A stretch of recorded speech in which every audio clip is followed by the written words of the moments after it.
A set designer is someone that basically makes whatever you're shooting look better. Sometimes we are starting from complete scratch. Sometimes there's already a brief that you're following. Other times there's nothing and you're coming up with the ideas and then you're sourcing it and dressing it and doing the whole thing from scratch.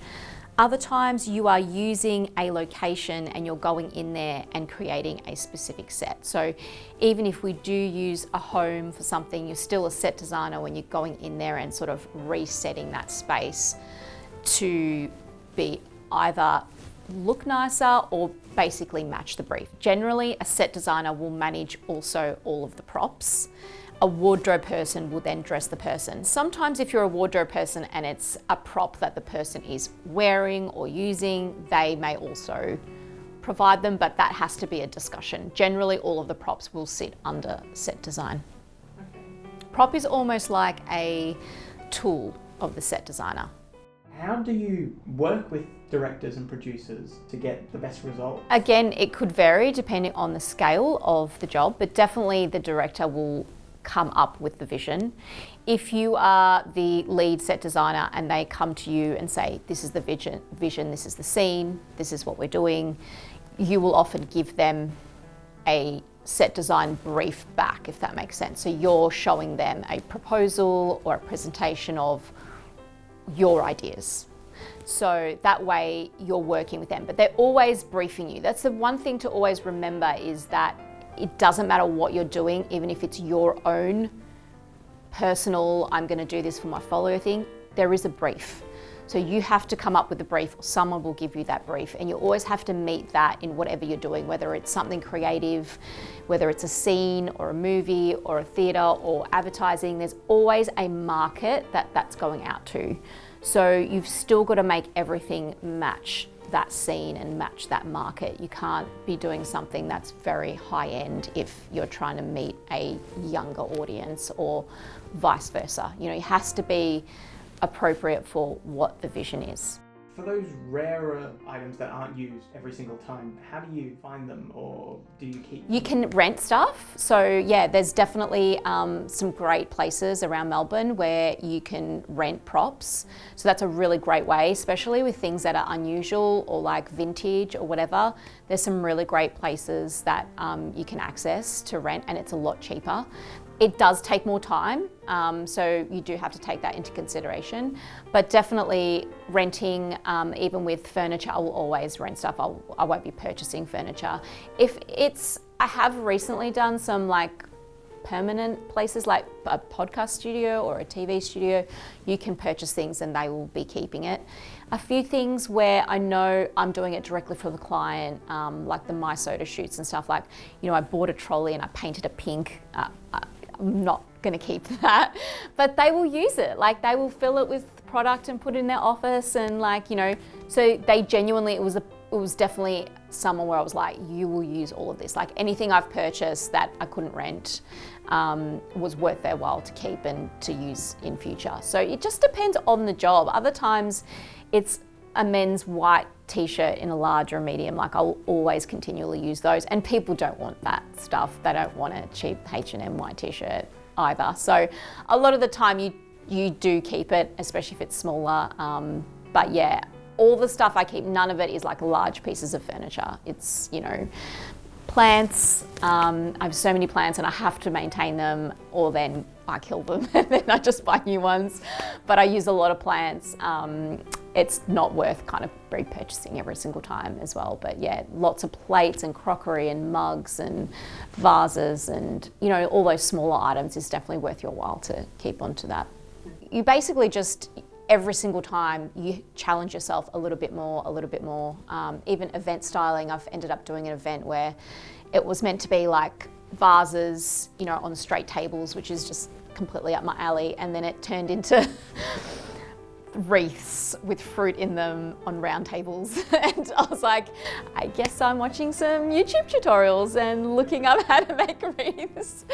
So things will happen like that, and you can be very nervous, and you just got to remember all the time that you can do it and people learn this stuff all the time. We are so lucky to have so many things at our disposal to learn all this stuff and pick up tips and get on YouTube and go, so what do I actually need to hold this together? Like, does this need, it's amazing. Like, you can just Google anything. So yeah, I think that you have to have confidence, and you have to, you know, find the opportunities, and you have to work really hard and grab them as soon as you can and be like, yes, this is what I do now. Like, I'm doing this. If you just sit back and stay in your corner and do that, it's very difficult in a creative, you know, career to get very far. And not just get very far. A lot of people can peak and then, you know, forget to actually market themselves, and then they just end up, you know, dwindling a bit. And it happens to all of us. Like, it will happen all the time. It will happen with this recession and all of that. So you've just got to keep confidence in yourself, and you just got to keep pushing and go back to kind of starting out and going, what did I do? And I said, oh yeah, call people. Okay, cool. Let's go and have coffees and meet people face to face and remind them you're around and you're really fun to have on set and you're really creative. So yeah, it's important to be that for yourself, and it's, you know, you are a sole trader, but you are running a company, and you run a business. You do the whole thing from start to finish. So if your services are what you're selling, then you have to be selling yourself. That's what you're selling. So it's still a business, you're still selling something, and you still have to manage it like a business. Any advice for self-marketing? I honestly, like, we have to do all of the things that you're meant to do online as a starting point. So you have to have, you have to update your folio and have that website and all of that kind of creative stuff to fall back on. But you also have to pair it with physically meeting people and being social and a human person as well. You will get some percentage of stuff that will come like just via your content and people searching online, but a lot of it will be word of mouth. So the more you are, you know, working on socializing and just, I've met so many awesome, you know, young stylists and set designers and stuff starting out that will come and pick my brain and have coffee with me, and every single one of them that I've sat at Frank's with and had a coffee with, I'll remember their face, and I'll remember them way easier than someone who I haven't met in person. So definitely reaching out to people. I know people are busy and they don't want to, but even now, even if there's not a lot of work on, just going out to meet people and chat to them and pick their brain, it's a good time to do it. And just be mindful that all of that stuff when you're starting out, it takes time. I actually was that nervous about being idle and not being busy that I tried freelance before having kids and sort of ended up getting sucked back into a full-time job someone offered me, you know. And then once I had my son, I was like in that place where I was like, well, if I'm not busy, I'm literally hanging out with him. So I didn't have the guilt of I'm not busy, I'm not idle, I'm, you know, doing something important. So what I'll say is don't wait for that. That sucks because it's really hard work with a baby. But you know, it's important to remember that you will be idle, you will have quiet times, but you just, in those times, you just got to keep marketing, keep updating stuff, keep posting, and just meeting people in person. I think that is one element that is just never going to go away. I think people think it isn't as important, and definitely not as important as when I first started out in advertising, where photographers basically came, when you worked in advertising, they came to see you, they showed a physical folio, and that was definitely more important.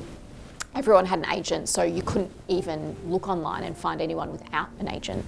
That's just how you found people. But nowadays, definitely still an important element of it. Any advice on like how to actually get in front of people you want to meet? Good question. How did I do it? I think definitely you can start with emails or LinkedIn messages or Instagram messages, but I don't know, I'm a little bit old school. So when I first started out, I basically called on every friend I ever had in the industry, whether they were in a position to hire me for anything or not. I would catch up with them and then say, which is kind of even what I'm doing now, is just like do you have any leads? So even like hair and makeup artist who I'm friends with, caught up with her yesterday, hey, do you have any leads? Is there anyone that you're working with that we've never worked on together?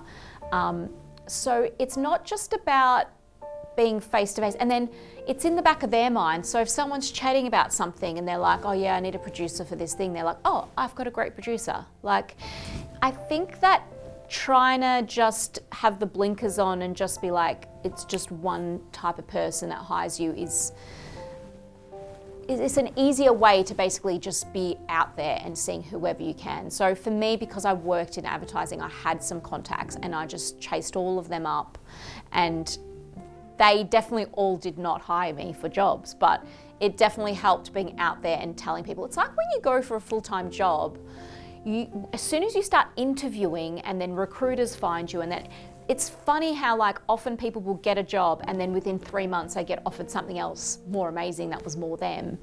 That's how it works too with freelance, is you have to be out there spruiking yourself. It doesn't matter who it's to. It doesn't have to be, oh, I need to get in front of that producer, or I need to get in front of that.